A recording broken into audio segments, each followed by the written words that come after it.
You ever have one of those days where the world shifts under your feet and suddenly everything you thought was yours, your peace, your family's history, your sense of home feels like it's dangling by a thread?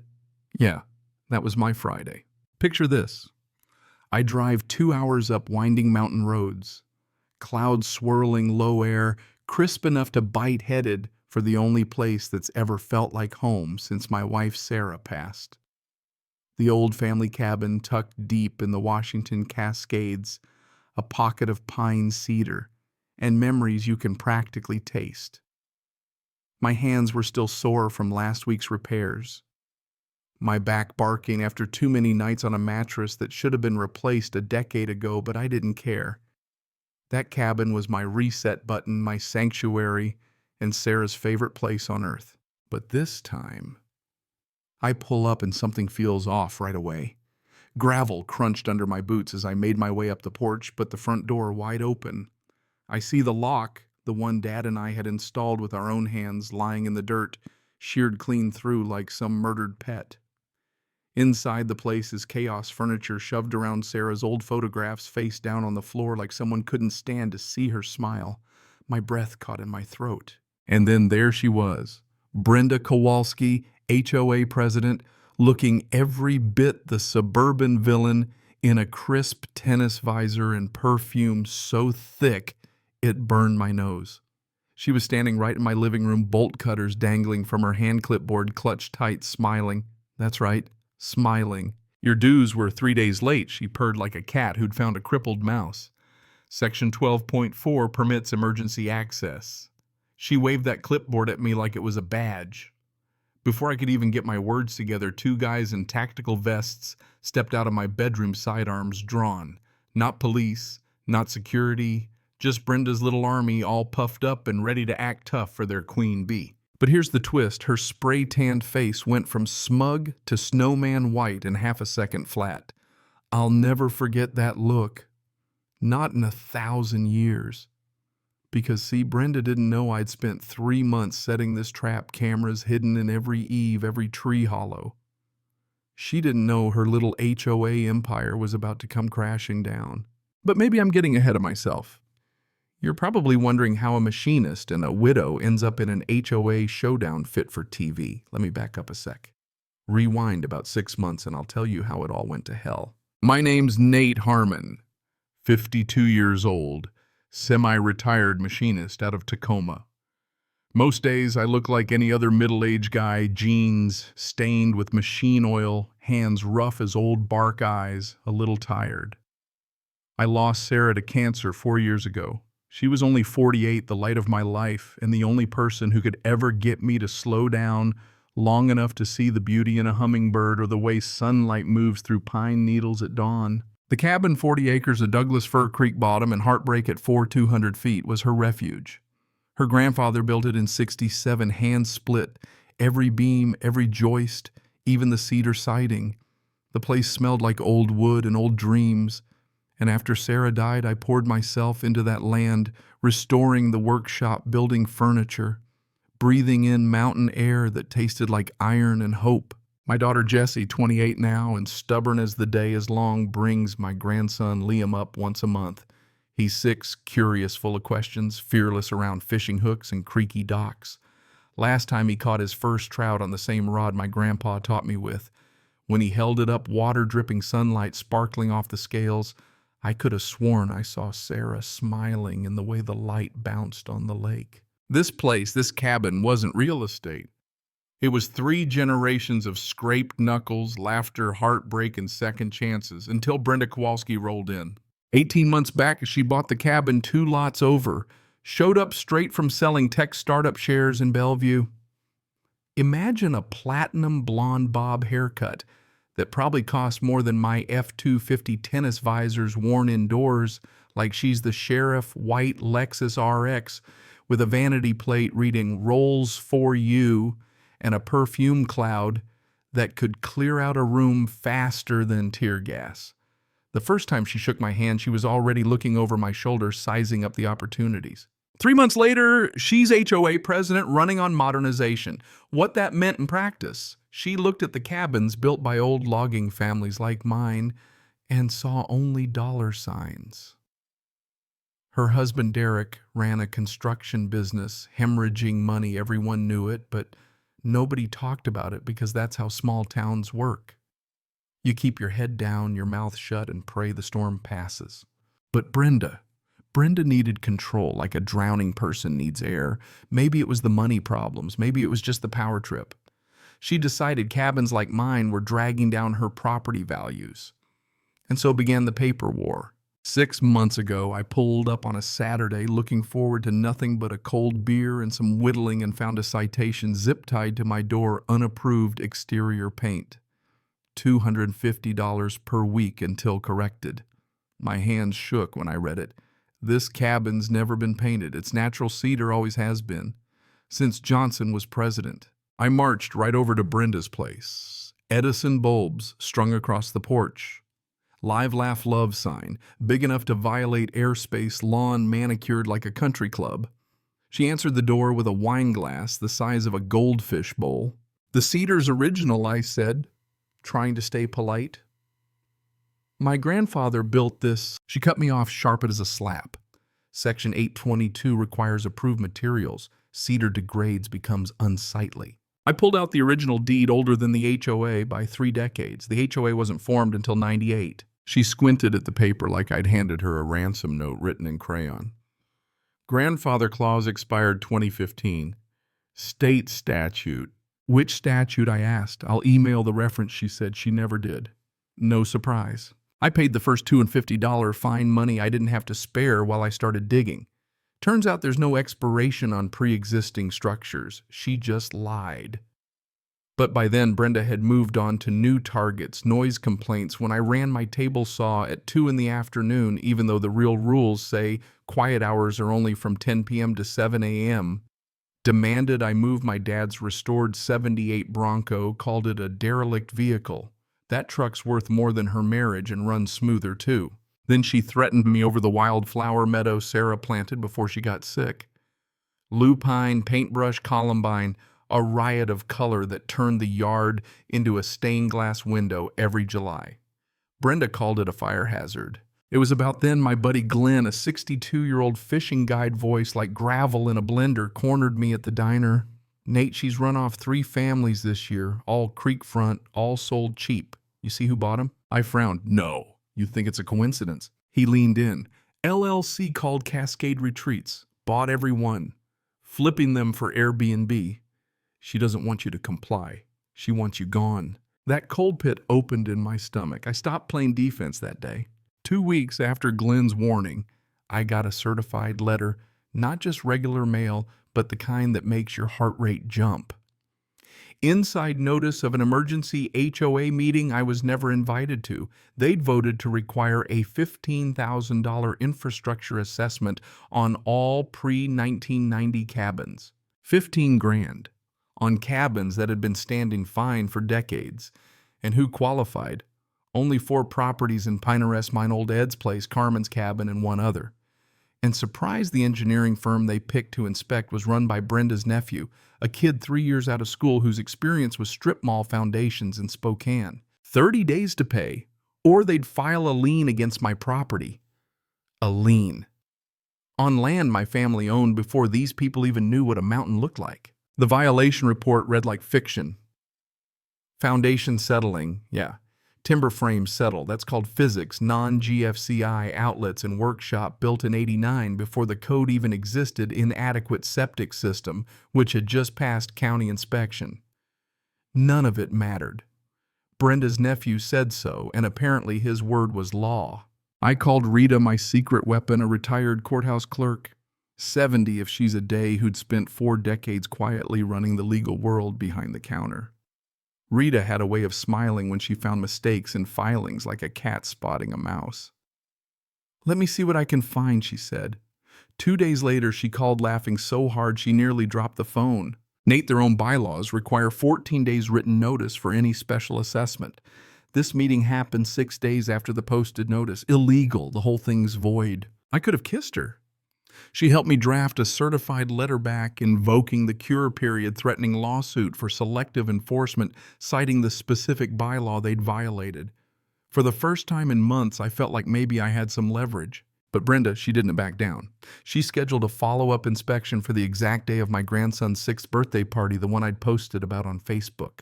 Pure spite. I wasn't missing that party, so Glenn offered to house sit. And I did something else. Installed trail cameras. 4 of them motion-activated, hidden in trees and under the eaves. All legal. My land, my cameras. Brenda showed up anyway this time with a sheriff's deputy, her brother-in-law, Deputy CR, who I'd seen at her Christmas parties downing bourbon like it was water. She claimed there'd been an anonymous tip about illegal firearms on the property. Firearms, I don't even own a gun. Glenn stayed calm, told them they needed a warrant to enter. You could hear the blood rushing in his ears from the camera audio. Brenda started taking pictures through the windows, snapping away like she was CSI. But my cameras caught something better after they left her. Nephew circled back alone, crowbar in hand, chipping away at my foundation, mortar deliberately creating the damage his report claimed. That metallic scrape made my teeth hurt. I filed a police report, brought the SD card, showed the deputy, not CR. Thank God. He watched, shook his head. This is a civil matter, Mr. Harmon. You need to talk to a lawyer. Civil matter? The guy was on camera vandalizing my property, and that's civil. But 2 days later, Brenda posted on the HOA Facebook page screenshot of Glenn at my doorway, captioned, "Trespasser threatening compliance officer during lawful inspection. Owners who harbor dangerous individuals will be held accountable." 47 likes from people I'd never met, transplants who didn't care what got crushed as long as their property values went up. That's when I stopped trying to play fair. I posted the vandalism footage to a private cabin owner Facebook group, 47 members, all old-timers. Within 2 hours, 8 messaged me with their own Brenda horror stories. Carmen said Brenda had threatened to call CPS because her kids played too close to the creek. Old Ed said she'd forced him to cut down a 200-year-old oak by lying about a utility easement. Suddenly, patterns started to emerge. And when you see patterns, you find leverage. A week later, Brenda's husband, Derek, polo shirt with his construction logo, walked into my machine shop. He looked around, cataloging everything, acting friendly, but his eyes were cold. Nate got a minute. Brenda can be passionate. I'm a reasonable guy. Businessman to businessman, $180,000 for your property cash. I handle all the HOA liens. You walk away clean. Everybody wins. My place was worth at least $300K. He was lowballing me by 40% and acting like he was doing me a favor. That's generous, Derek, but I'm not selling. His smile stayed plastic, but his eyes went cold. Hate to see things get complicated. Code enforcement starts poking around your business permits. You know how it gets real tangled when inspectors start asking questions. There it was, the threat. Not just my cabin now, but my whole livelihood. My permits are current. Been inspected 6 times in 5 years, passed every time. Offers good for 2 weeks. After that, market changes. You know how it is. I opened both bay doors to air out the stink of his cologne. 7 days later, county inspector shows up, never seen him before. Flags my fire extinguishers as overdue, even though the sticker was brand new. Not our approved vendor, he says, breath like spoiled milk. Need to re-inspect. I snapped a photo of the sticker, his badge, everything. I'll be filing a complaint with your supervisor, and I'm curious. Do you play poker with Derek Kowalski? His pen paused for a second, but he didn't answer. That night I drove to the cabin and installed cameras, inside smoke detector in the living room, clock on the bookshelf, vent hood in the kitchen, all feeding to cloud storage they couldn't erase. The air smelled like Douglas fir and coming snow. Usually that resets my nerves, but not this time. I filed a public records request for all properties claiming HOA exemptions in Pinterest. 3 weeks later, the documents arrived. Brenda's cabin had identical violations to mine, non-GFCI outlets foundation settling marked exempt primary residence. But her actual primary was in Bellevue. Tax assessor's database confirmed it. She was committing tax fraud to exempt herself from the same rules she was using to destroy me. Here's your nugget. If your HOA board is hitting you for violations, their own properties have documented. Request records. Lawyer up. I made 3 copies, one to Rita, one in my shop safe, one in a Tacoma safety deposit box. What really got me, though, I started pulling records for every cabin sold under distress in the last 3 years. 11 properties, all bought by Cascade Retreats Holdings, LLC. I didn't know who owned that LLC, but I was going to find out. Because Brenda wasn't just harassing me, she was running a scam, and I was about to burn it down. 31 days after Brenda mailed me that illegal assessment letter, she filed the lien $15,000 plus $3,200 in administrative fees, $1,800 for legal review.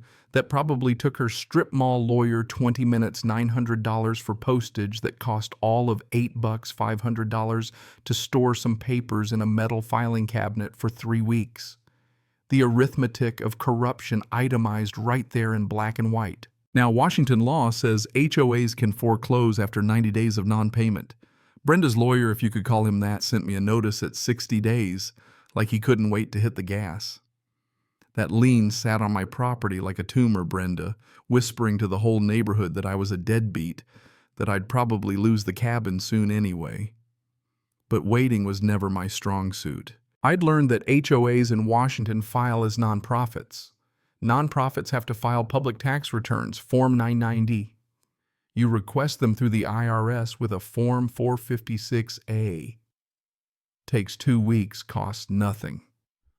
When those papers arrived, I parked in Rita's driveway and read them in the cab of my truck, old paper and cold coffee mixing with the nausea in my gut. The previous president's management fee was a modest $8,000 a year. Sounded fair for part-time headaches. Brenda's $64,000. I checked the decimal 4 times thinking maybe I was tired, but it was there clear as day. I pulled up the posted budget from the HOA's own website. $40,000 simply vanished, no explanation, just gone. Here's your next lesson, I told Jessie as she read over my shoulder. In 37 states, HOAs file as nonprofits. If you think they're skimming, request the tax returns. If you spot budget gaps or inflated salaries, financial fraud, voids, liens, and that's not just civil, it's criminal. I highlighted the discrepancies, sent copies to Rita, then posted them in the private cabin owner group. Within 6 hours, 12 families announced they were stopping their dues. A quarter of the community. Brenda lost it. 17 paragraphs on Facebook about conspirators undermining governance. Her lawyer Vince fired off cease and desist letters. Rita just laughed. He'd cited statutes that don't apply to private groups, the kind of mistake a first-year law student makes before they flunk out. That same week, a reporter from the Cascade Weekly called Aisha Manji sharp, relentless. Mr. Harmon, I'm investigating HOA governance in rural communities. I understand you've had some difficulties, she asked. I gave her the overview, offered to send documentation. Hell, I had enough to wallpaper a house.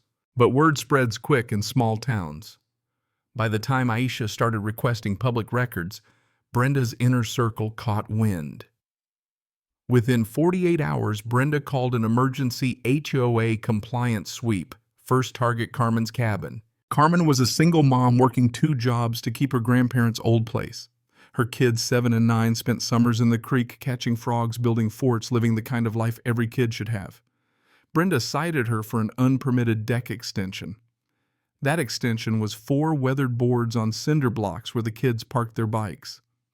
Didn't require a permit in any county in Washington, but that didn't matter. Then Brenda filed a report with CPS alleging unsafe living conditions.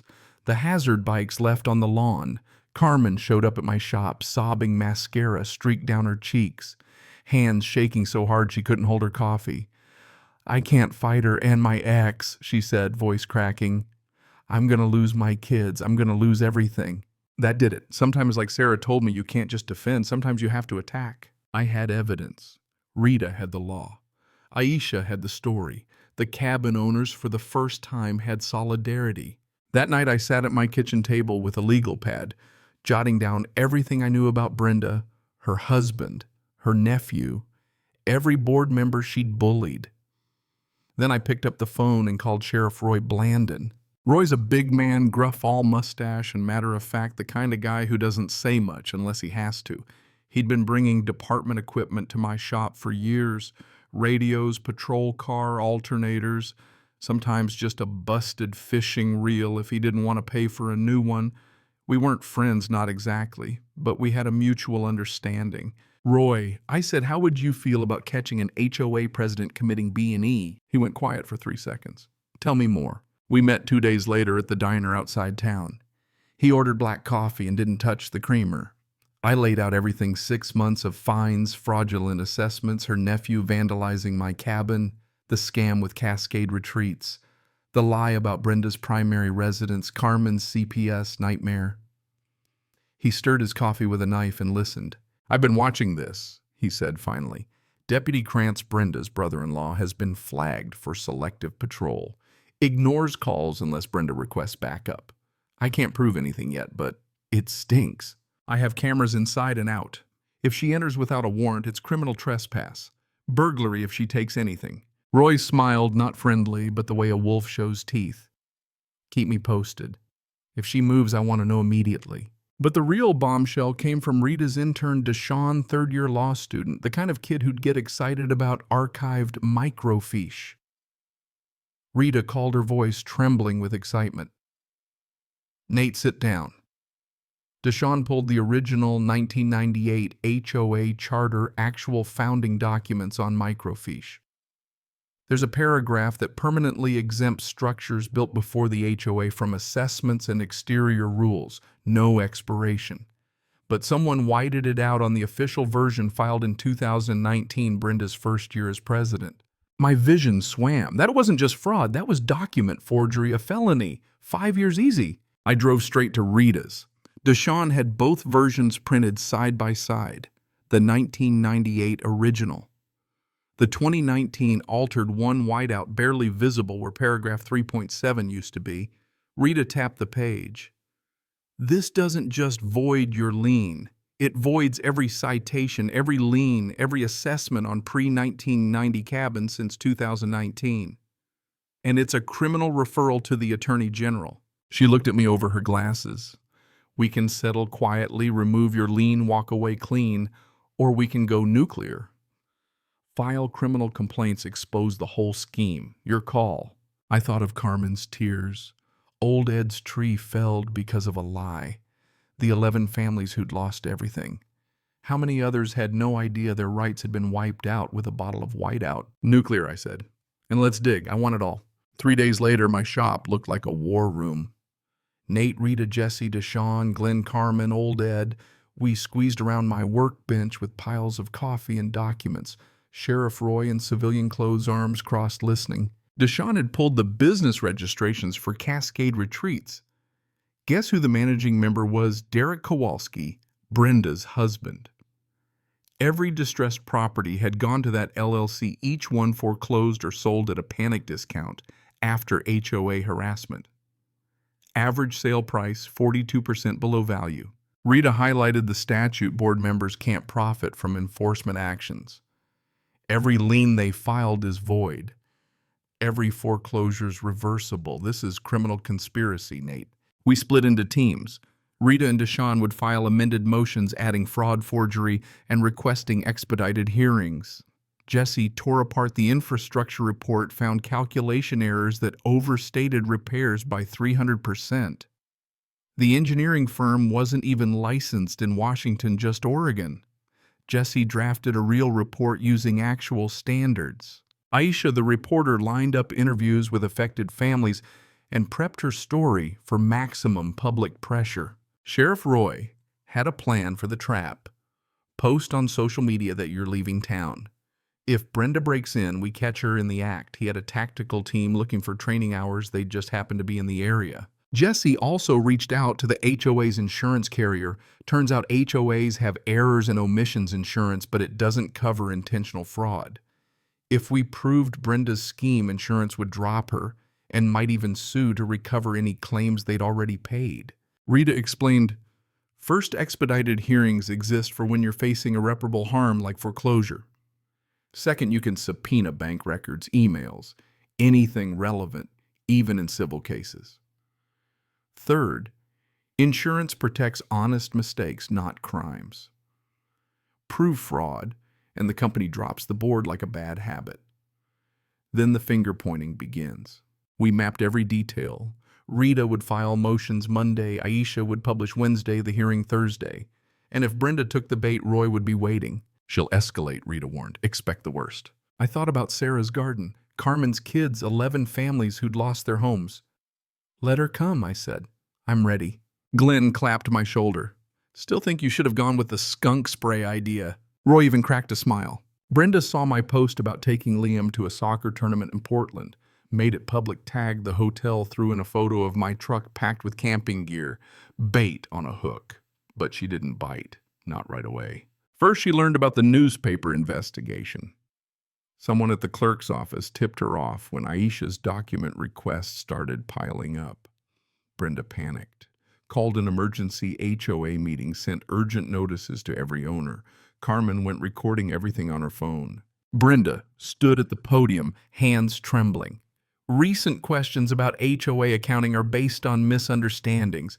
The $40,000 discrepancy was a software error already corrected with our accountant. No documents provided. The money was just gone. We've engaged legal counsel to address defamatory statements. Anyone continuing to spread falsehoods will be held accountable. But behind the scenes, she messaged the 3 elderly board members, scaring them, saying I'd sue the board personally, that they'd lose their homes if they didn't back her up. Classic intimidation. Within 24 hours, Vince, the lawyer, sent me a cease and desist $50,000 defamation suit, threatened if I said another word about HOA finances. I didn't respond. Let her think the threat worked. Meanwhile, Deshawn filed an ethics complaint against Vince, abuse of process. Jesse followed up with the insurance carrier. They opened an investigation with subpoena power we could only dream about. Then came the sabotage. Night before my Portland trip, someone cut my internet at the property edge. Clean-cut, diagonal, professional. But my cameras inside still recorded to SD cards I'd planned for that. Glenn, bless him, was sleeping in his RV about 200 yards into the timber watching. At 2 a.m., he heard a diesel engine Derek's truck creeping up the access road with no headlights. Glenn called Roy. A deputy, not CR, responded, caught Derek at my fence, bolt cutters in hand, claimed he was checking on a friend's property. Couldn't explain why he was there at 2 a.m. One more log on the fire. Next morning, Roy called me. They're spooked, Nate. Escalating. Still want to go through with the trap. If Brenda breaks in, it's proof. We need it, Roy. I'll have units nearby. Might call the tactical team for a training exercise. Meanwhile, Brenda went scorched earth. Carmen got a foreclosure notice for non-payment. Old Ed's cabin got red tagged by a county inspector, Derek's poker buddy, imminent structural failure, even though Ed had owned it 43 years, and it had outlasted half the county. 3 more families paid the assessments just to make it stop. But those of us who stayed, we were angry and we were organized. Brenda still didn't get it. She thought she could squash us with lawyers and threats, middle-of-the-night sabotage. She didn't realize we'd stop being victims the minute we started documenting everything. I texted Glenn, posting trip departure now. Let's see if she bites. He sent a thumbs up and a photo of his RV curtains drawn invisible in the timber. The morning of my trip, I posted a photo at a gas station, headed out for Liam's big tournament. Go Wildcats location tag time-stamped. Then I drove to Glenn's, parked my truck in his garage, and waited. Glenn, never one to resist a good prank, went to the diner for lunch, the local gossip hub. Derek slid into his booth, oily grin. Heard Nate's out of town a few days. Glenn just chewed his burger. Yep, soccer tournament. Derek pulled out an envelope, set it on the table. $5,000 cash for you to forget about that night at Nate's place with the cameras. Glenn stared at the envelope, then grinned. $5,000, man, that's insulting. He pulled out his phone, started recording obvious legal in public. How about 20? I'm not a cheap date. Derek's face went through shock panic, then bolted, leaving coffee behind. Glenn forwarded the audio to Roy. Attempted witness tampering, another felony. That afternoon, Brenda texted the board emergency inspection safety concern reported by neighbor. The neighbor was Derek, who didn't even live in Pinarest. 2:47 p.m. Brenda's Lexus turned onto my access road. Deputy CR's patrol car behind. Glenn texted showtime. I was watching from Glenn's laptop, every camera feed covering every angle. 2:51. Brenda tried the front door locked. She pulled bolt cutters from her trunk, cut through the lock, crisp, undeniable on audio. Section 12.4 covers this, she said loudly for the camera. CR mumbled, if you say so. 2:54 they entered. Brenda started photographing everything, opening drawers, moving furniture, rifling through my desk. This wasn't an inspection, this was a search. CR, nervous, kept saying, maybe we should go. Brenda ignored him, cataloging violations that didn't exist. Glenn texted Roy, she's inside, felony burglary in progress. Roy's SWAT team, already staged nearby, rolled up the drive, 3 black Suburbans, an armored Bearcat. Tactical team deployed weapons-drawn protocol when a deputy's involved. Inside, Brenda saw the flashing lights and her face went from smug to pure terror.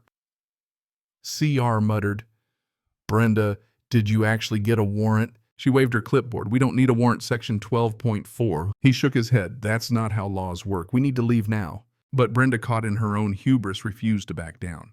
I'm the president. This is legal. The SWAT team breached the already damaged door, flooded in, weapons drawn. Occupants' hands visible. This is the sheriff's office, Brenda screamed. I'm the victim. Check my Facebook post as she hit the ground. CR, looking like a kid caught with his hand in the cookie jar, surrendered without a word. Roy walked in 30 seconds later, reviewed the footage on the spot, and arrested Brenda for burglary, criminal trespass, and destruction of property. CR was separated for questioning complicity at best. Roy called me, his voice oddly gentle. Nate, you can come home. Your cabin's secure. You might want to call that reporter. 72 hours after Brenda's arrest, the community center was overflowing, standing room only. Normally you'd be lucky to see a dozen faces at these HOA meetings, but this time there must have been 90. Neighbors, old-timers, a few young families, people who'd spent years avoiding each other's gaze suddenly huddled close, swapping stories, anxious, angry, hopeful, all at once. Cascade Weekly had run their story that morning, front page above the fold. HOA president arrested in break-in fraud allegations surface right next to a photo of Brenda in handcuffs, mascara-streaked eyes wild. 2 Seattle TV crews were parked out front, interviewing anyone who'd stand still. Brenda made bail, 10 grand money she scraped together by mortgaging her Bellevue house, the one she'd lied about as her primary residence. She looked smaller now, shrunk and hunched at the front table with her lawyer Vince, her hands trembling as she fumbled with her statement. No tennis visor, no perfume cloud, just the stale scent of burnt community center coffee and fear. She read from a script. Recent misunderstandings have been weaponized by a small group of disgruntled owners. I acted within my authority as president at all times. The arrest was a misunderstanding. Charges will be dropped once the facts are reviewed. Her voice cracked twice the words, dead on arrival. Someone in the back shouted, "What about the forged documents?" The crowd went quiet, eyes locked on Brenda. She looked up, deer in headlights. I don't know what you're referring to." I stood up. Rita handed me a stack of packets, side-by-side copies of the original 1998 HOA charter and Brenda's altered 2019 version. You could see the whiteout right there, a scar on the paper where paragraph 3.7 had been. I started passing them down each row, the rustle of pages loud in the hush. "This isn't about me," I said, voice shaking a little. "It's about 11 families who lost their cabins since 2019 because someone changed the rules. My grandfather built my place. My wife planted those wildflowers. Brenda tried to steal that, not for community, for profit. Glenn helped me with the projector, putting up the LLC registration. Derek, Brenda's husband, listed as managing member of Cascade Retreats." Gasps rippled through the room. Carmen stood, voice trembling but fierce. "She called CPS on my kids because they left bikes in the yard. My kids spent nights scared they'd be taken away because of a lie." Old Ed raised his phone, the screen filled with a picture of a massive stump. His 200-year-old oak felled because Brenda had claimed the utility needed an easement. That tree stood before Washington was a state, he said. She made me cut it down for nothing. Lied right to my face. The audience shifted from shock to outrage and then to a painful collective grief. People started to cry, anger, relief, maybe both. Then Glenn played the audio of Derek's attempted bribe, his oily voice offering $5,000. Glenn's dry comeback.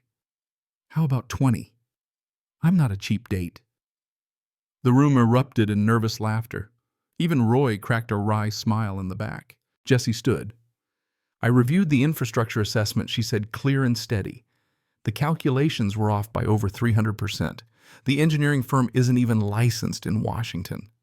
This wasn't an inspection. It was fiction designed to justify theft. She handed out her competing analysis, 20 pages, charts, code citations, photographs, all rock solid.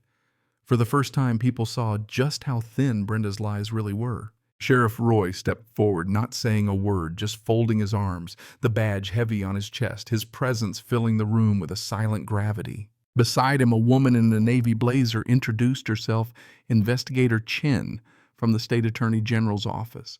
We've opened a criminal inquiry into HOA financial practices and document fraud. If you've been affected, please see me after the meeting.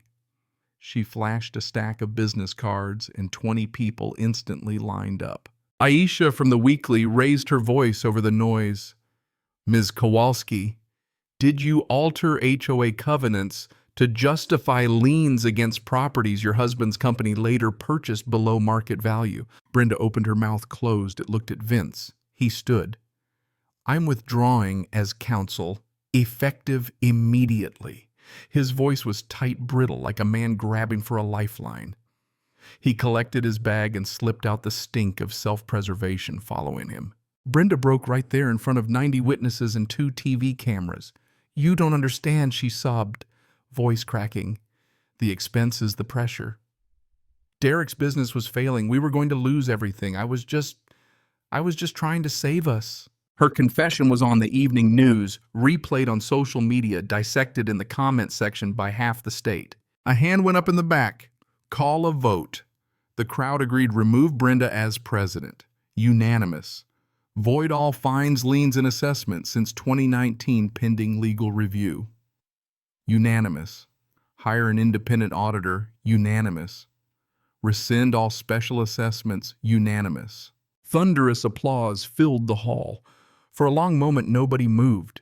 Then as Brenda gathered her scattered papers and shuffled through the silent crowd, I caught her eye. You could have just followed the rules, I said quietly. She stared straight ahead, her face stony, and walked out into the daylight, into the flashes of reporters, the jeers, and a future she'd never be able to buy her way out of. The dam had broken.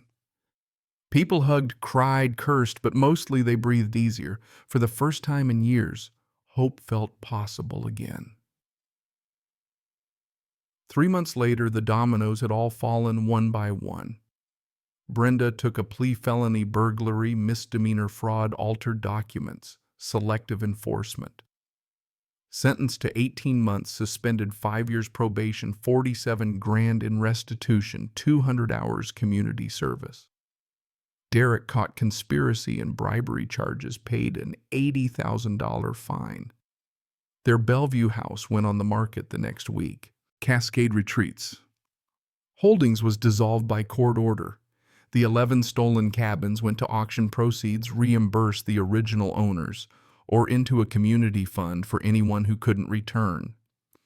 Carmen and I worked with a small coalition to buy back 2 of the cabins, turn them into affordable rentals for young families who'd never had a chance at mountain life.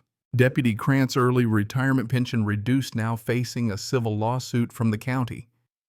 The class action suit against Brenda, Derek, and the HOA's insurance carrier settled for $340,000, covered legal fees, property damage, and the emotional wreckage Brenda left behind. Insurance companies don't mess around with fraud. The carrier dropped the HOA, and premiums tripled, with the only company willing to take them back. A new board was elected. Carmen took over as president, promising transparency, real oversight, and never again letting one person turn neighbors into enemies. Old Ed was treasurer, posting monthly financial reports on the library bulletin board. Jessie, my stubborn, brilliant daughter, became compliance officer, reviewing every citation, double-checking that every fine, every warning was fair and honest. Their first act, a public apology to every family Brenda had displaced, plus a fund to help them come home if they wanted. 3 families came back that first year. Their cabins, their creek, their memories. Me. My healing was slower. I taught Liam to use his great-grandfather's hand plane, the same one I'd learned on. We built a bench for Sarah's wildflower garden, which that summer exploded in color, lupine, paintbrush, columbine like stained glass for the hummingbirds. Sitting there showing Liam how to follow the grain. I felt Sarah's warmth, not as a memory, but as something alive, breathing, present in every petal, every breeze. I donated $15,000 of my settlement to the Pinterest Heritage Fund, a small grant to help low-income families preserve historic cabins. The first grant went to old Ed, repairing his foundation. The second to a young couple struggling to keep their great-grandparents' homestead upright. We started a festival, Pinterest Heritage Days. Woodworking demos, tours of old cabins. Kids telling stories by firelight, scholarships for local trades. Sarah would have loved it, her name's still on the garden plaque out front. Glenn, ever the troublemaker, launched the HOA Self-Defense Toolkit free PDFs online. How to request tax returns, how to find state business registrations, templates for challenging illegal liens, a guide to HOA laws in every state. It got 12,000 downloads the first year. News crews even did a story on him, my old buddy grinning for the camera, showing off his binders. At the festival, Carmen mentioned her cousin in Idaho fighting an HOA over solar panels. They're calling it an eyesore, even though the law protects renewable energy, she said. I laughed. Tell her to call Rita. We've got experience now. That evening, the sunset turned the ridge purple and gold, the air sweet with barbecue and summer. Liam chased fireflies with Carmen's kids. Jesse and old Ed sat on Sarah's bench, arguing about timber frames. Glenn manned the grill, Roy off duty with his grandson, letting the boy try fishing in the creek. And in that moment, watching neighbors old and new come together, I finally understood what Brenda had never grasped. Communities aren't investments. They're not lines on a spreadsheet, not Airbnb properties to be flipped or numbers to be manipulated. They're people. They're history. They're the sum of 1,000 small kindnesses layered over decades. You can't buy that, and you sure as hell can't steal it. I stood on my porch. As the festival wound down, breathed in the woods, the wildflowers, the ghosts, and the laughter, the hard-won piece of a place you fight for. My phone buzzed. A text from Rita County just flagged another HOA president for financial irregularities. Interested, I smiled, thumbed a reply. Always. The fight for home never ends, but neither do we. And if you're listening out there, if you've got your own HOA nightmare, drop it in the comments. You're not alone. And if any of this helped you understand your rights, hit subscribe, stick around. We're just getting started. It's funny, the things that stick with you after a battle like that. The big moments, sure, but it's the small ones, the in-between, that end up shaping the story of who you are. That first quiet morning back at the cabin after the dust settled, I remember sitting on the porch with my coffee, watching a squirrel pick its way along the deck rail and thinking I almost lost all of this over someone else's greed. The air was full of spring, the way it smells after a rain, sharp, new, alive. The wildflower garden Sarah planted, which I'd spent years half neglecting, now exploded in color like the land itself was celebrating. Jessie came up that weekend with Liam and a big sack of groceries, her arms full of new seedlings, determined to replant the patches Brenda's nephew had trampled during his inspections. We got our hands dirty, the three of us. Liam asking a million questions. Why do bees like blue flowers more? How do you tell which seeds are good? Did Grandpa ever fall off the porch? We laughed, told stories, remembered Sarah, her stubbornness, her kindness, the way she'd whistle badly but never stop. Sometimes we sat in silence, letting the birds and creek fill the gaps. I realized it was the first time in years I didn't feel like a visitor in my own home. Community, after all, isn't just meetings and legal papers. It's those moments you show up for one another. Carmen, for all she'd been through, found herself surrounded by a net of neighbors who wouldn't let her fall. Folks who used to be just names on a mailbox started stopping by, dropping off casseroles, offering rides, helping fix a broken window after a windstorm. Her kids got invited to birthday parties. Glenn started teaching her boy to tie fishing knots. And old Ed, who'd spent years grumbling about loud kids, showed up with a crate of old Legos from his attic. Even Sheriff Roy, now a kind of unlikely hero in the eyes of the community, dropped by with his grandson to check on us quietly, making sure the folks who needed it got a little extra patrol for peace of mind. But the road back wasn't just parties and laughter. There were wounds that didn't heal overnight. I remember a conversation with Carmen a few weeks after Brenda's sentencing. We were sitting on the stoop after a long Saturday working on her deck. Glenn and Jesse were inside drinking sweet tea, old Ed snoring gently in a lawn chair. She looked at the sunset for a while, then said, "Nate, I still check the street whenever someone knocks. My kids, they ask every time if it's those people coming back. I don't want to be scared anymore, but I am." I nodded. "I know, and I'm sorry, but you're not alone. You'll never be alone here again." The next day, a handful of us, me, Glenn, Jesse, a couple of the younger folks, set up a community phone tree. If anything weird happened, if anyone got a threatening letter or a strange visit, they had a dozen numbers to call for backup. It wasn't official, just neighbors looking out for neighbors. Funny how quickly you learn the power of having someone on your side. Meanwhile, the new HOA board got to work cleaning house literally and figuratively. They invited the state auditor in, published every meeting agenda, kept the budget posted on the bulletin board and online. Jesse even ran an open Q&A session at the library explaining the rights and responsibilities of HOA members in plain English. The first one drew 3 people. By midsummer, we had to move it to the community hall. Some changes were small, but meant everything: no more arbitrary fines, no more threats, and most importantly, no more secrets. Kids started biking through the neighborhood again without parents nervously hovering. People actually waved when they passed by instead of staring at the ground. We even saw a few of the transplants folks who'd sided with Brenda at first sheepishly start showing up at community events, offering to help with cleanups or festival prep. At first I bristled. I'll be honest, I wanted to hold a grudge. But Sarah's voice, persistent, gentle, echoed in my head. The only way to build a better place is to let people try again. So I tried. We all did. At the first Heritage Days Festival, Carmen's kids and Liam ran the lemonade stand. Old Ed gave a storytelling workshop. He made half of it up, but no one cared. And Glenn dressed in a ridiculous apron with cartoon fish-flipped burgers while giving out advice on catching trout. Folks brought old photos, yellow deeds, recipes, passed down generations. We raffled off a handmade cedar bench, Jesse's idea, my hands, Liam's help. The family who won donated it back to the playground. The night ended with a bonfire. People brought guitars, sang off-key, shared stories of the old days, and quietly agreed that this was the start of something new. In the months that followed, the ripples kept spreading. Rita, retired but busier than ever, started a part-time gig giving free advice to other neighborhoods in trouble.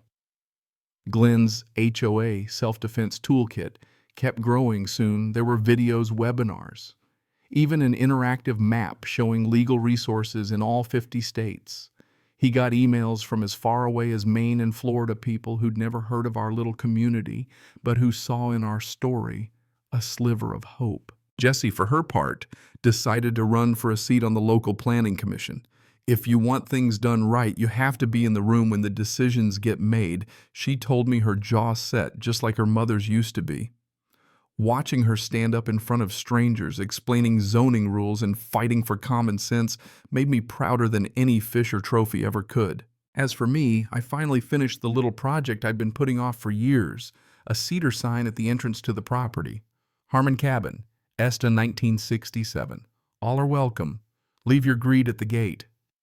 Jessie laughed when she saw it, but her eyes were shining.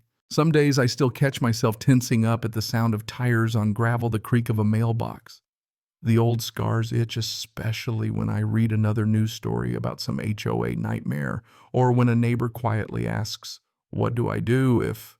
But then I see Liam teaching his little cousin how to cast a line, Carmen's kids building a fort, Or Glenn standing in the wildflowers, sunburnt and happy, and I remember we're not just surviving anymore, we're living. And every so often on the clear evening, when the sky goes gold and the creek hums and the first fireflies blink above the meadow, I look out at all we've rebuilt together and think maybe this is what victory feels like.